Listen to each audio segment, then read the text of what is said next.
Hello everyone, my name is Adu and this is Ready Go Expat. Today we go to the land of the rising sun, Japan. And in this video, David McNeill is going to talk about the pros and cons of living in Japan and the challenges he faced there. Ready? Go!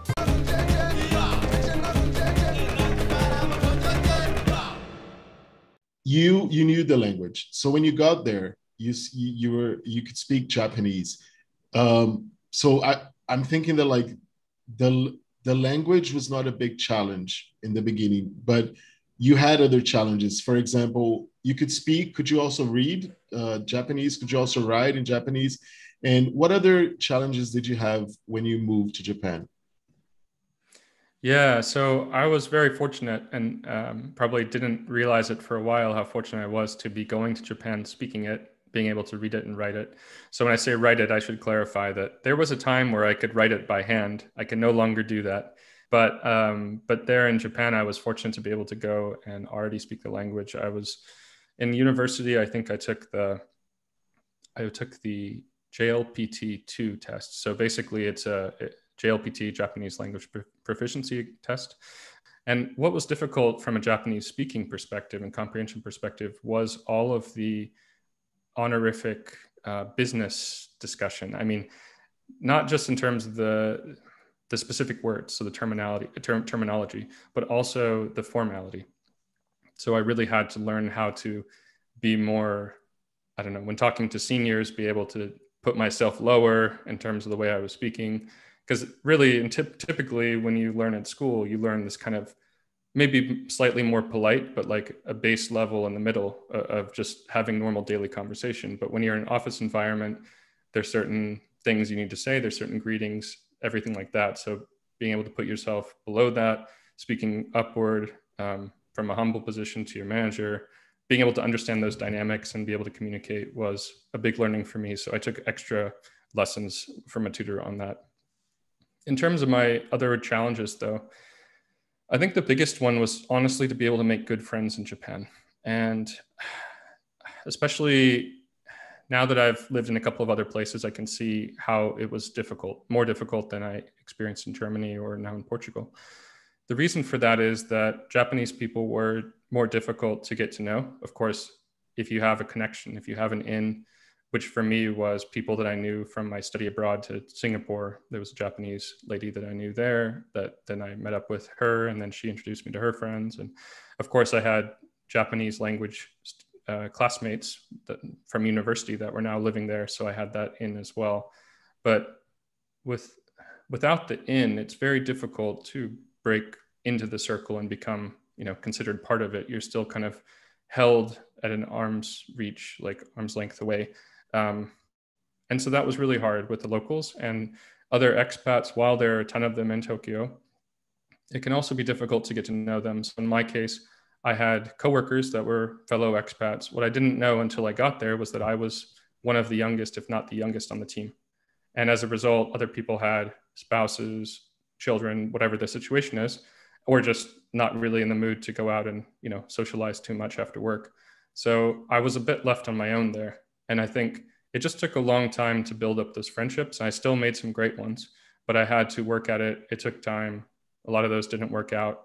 And now that I look back at it a few years removed, I can see how much better my friendships are in other places that I've lived. What would you say were the pros and cons? Now looking back, someone who's thinking about moving to Tokyo, to Japan to work there, what would you say are the pros and cons of living in Japan?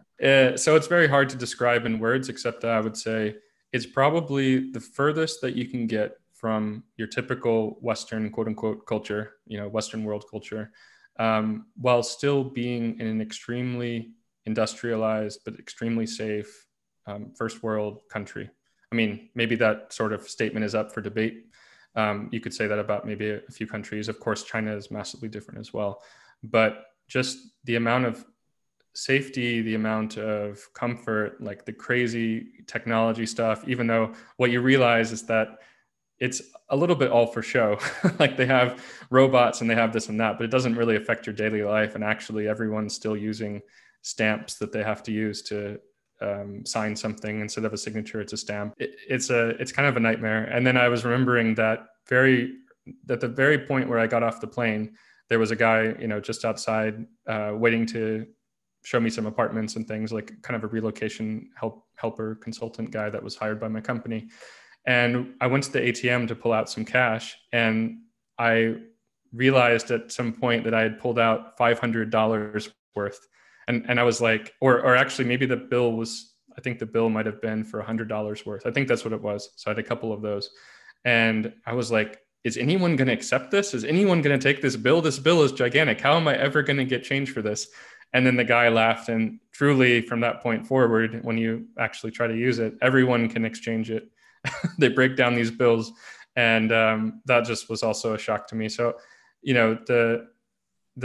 so much of what you see about Japan anyway, from the outside is so different and so interesting. And so I think exploring all that is fantastic. Of course, the downsides also, outside of the fact that maybe that's more on a surface level. So again, the technology is not really there in the same way that you might hope. And I also think that, well, what you see as a tourist as well is everyone's so nice, everyone's so helpful, so positive, really great. And yes, the people there are very welcoming. However, it is a bit surface level. And to get past that, that's the hard part to break into. That's the hard part to really get past, to make a true close friend that you can really, like I said, I had those issues making friends. But besides that, what I loved about it was just getting lost in the streets. Like I would just go walking, and I'd walk for half an hour longer, just going in and out of this place, walking into a pachinko parlor, going into different parts of town. And I just love that feeling of getting lost on my own. And of course, luckily with a phone, being able to find my way back if I got too lost. But that's what I love about moving to every country and every new place, or even taking a trip to travel, is that if I don't know where I am, it's fun to figure it out. And I felt like Japan had so much of that. And you find your favorite spots.